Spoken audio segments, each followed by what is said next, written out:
Today we're going to be talking about a study that came out recently that talks about the most affordable places to live in America and the least affordable. So recently I was talking to Jamie at Reader's Digest about this, about what buyers need to know about these types of lists.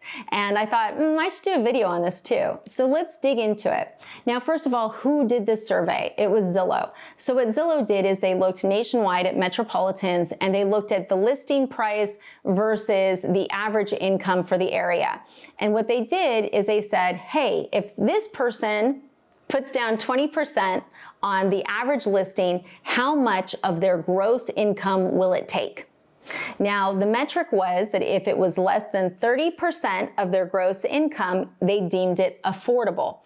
Is this a true lending metric? No. Do you need to put down 20% to buy a house? No.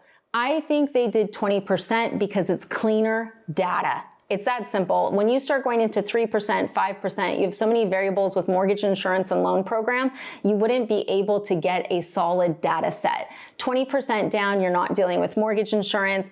It's cleaner. So I think they did that just from a data perspective. And I'm telling you that because a lot of times people will see these surveys and they'll go, I have to put 20% down. They did the study based off of that. If I don't, I see less people putting down 20%. I'm actually more shocked when I see it, to be honest. I'm generally seeing first-time home buyers 3-5% down. I'm seeing larger down payments when someone's selling a house and they're buying a next one. Just totally upfront on that, so you guys don't have this like crazy pressure on you. The next thing is this 30%. Okay, so let's say that you're in an area that makes $120,000 is the average income. They're saying that if the housing prices, the total monthly payment, if you did 20% down, if it's less than $3K, it's deemed affordable. Now, once again, it's looking at average income. So if you're on the lower end, that's not going to be affordable. If you're on the higher end, it's going to be more affordable. So keep that in mind. Now, let's talk about the areas that were deemed the most affordable. Now, as a home buyer, if you're in one of these areas and you're like, I don't know if I should buy or rent, I would say buy, because right now it is affordable based on this metric, which I think is actually pretty restrictive. So that is a good thing. The other thing is a lot of the areas on this list, when I was reviewing it, there are areas that I'm seeing investors start to go into. And the bottom line is that the more investors go into these areas, they become less affordable. It's that simple.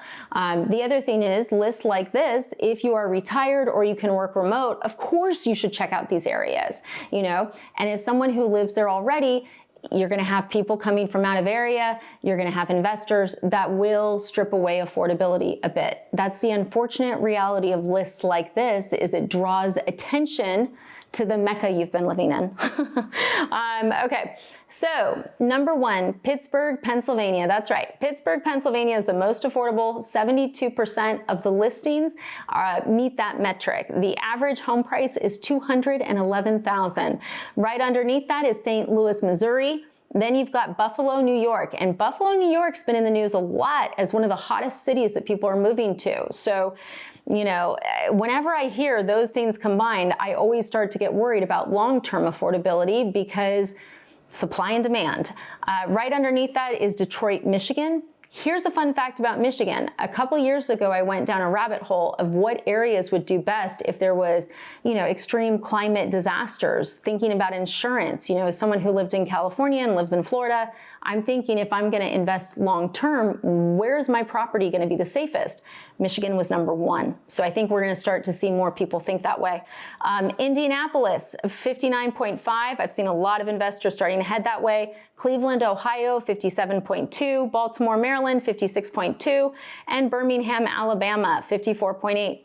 So just from Pittsburgh to Birmingham, you go from 72% of the listings being affordable to 54.8. Okay. And it gets worse, right?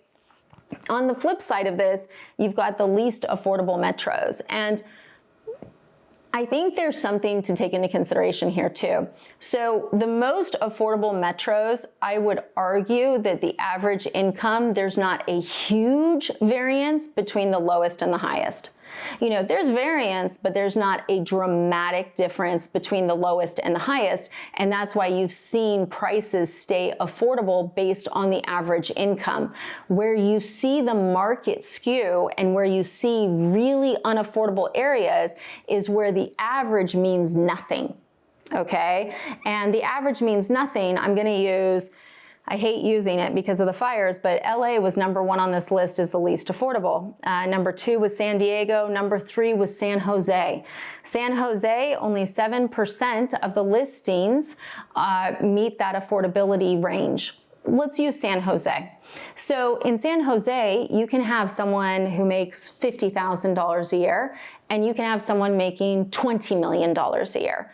And you can have, you know, 60,000 versus 2 million. There's a huge wealth disparity in these areas where you see housing unaffordability. Okay. And the bottom line is the people who are making the average income, yeah, they can't afford a house there because there's this whole segment that's making so much more money that they can keep on buying as the market goes up. And it all gets blended into an average, which just makes it look like, well, how does it make sense?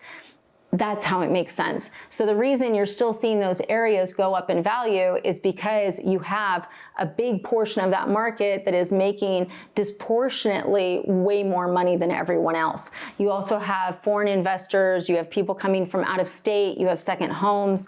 A lot of that comes into play, especially if I think about, you know, Boston's on the list as of one of the least affordable. You know, my son goes to school there and he was telling me about how he has a couple friends where their parents are overseas and they literally bought them apartments in Boston. So overseas money coming in, right? Disproportionate wealth again. Now, as a home buyer, what does all of this tell you? Honestly, I think for the areas that are listed the most affordable, it's kind of a red alert of, hey, like heads up, people are starting to talk about this area. And if you're thinking of buying, you may want to start considering doing it now. Unless there's something with the area that you're like, Jen, I don't want to live here. If you don't want to live there, don't buy there. Right? In terms of the areas that are deemed least affordable, does it mean that you won't be able to afford to buy a house? Not necessarily. Remember, this is based on the average income, and they're taking the lowest and the highest. So you just have to see where you fall within range. Overall, regardless of what any of these studies say, none of it matters to an extent. What matters the most is what is the monthly payment you can afford? What are you comfortable with? Okay, based on that information, does it fit in the area that you're looking? If it doesn't and you can work remote or you're retired, then I would advise start looking for an area where what you want to pay will work. Okay, so look, I hope this video has been helpful. I'm going to have a link to the Reader's Digest article. I'm going to have a link to the study. It is interesting, but just remember, take it with a grain of salt. You don't have to have 20% down. Under 30% would be great. I think that'd be lovely. It's not super realistic in today's market. And lastly, if you're like, well, Jen, what will make it so more housing's affordable? Lower interest rates. We need lower interest rates. We all know this, but is there anything on the horizon with it? Not looking good right now. Lower housing prices. In areas where you start to see more supply, we may see housing prices go down. If you're in an area where there's not a big supply, guess what? They're not going down. Higher wages. Higher wages are something we've all been battling for years. So it's like, look, if you're in an area where you're like, I want to live there, I need to live there, and you've been at your job for 12 years, but if you switch somewhere else, you could be making 50K more. You know, maybe it's time to look. So overall, there's always opportunity. You just have to be keeping out a look for it. Thanks for watching.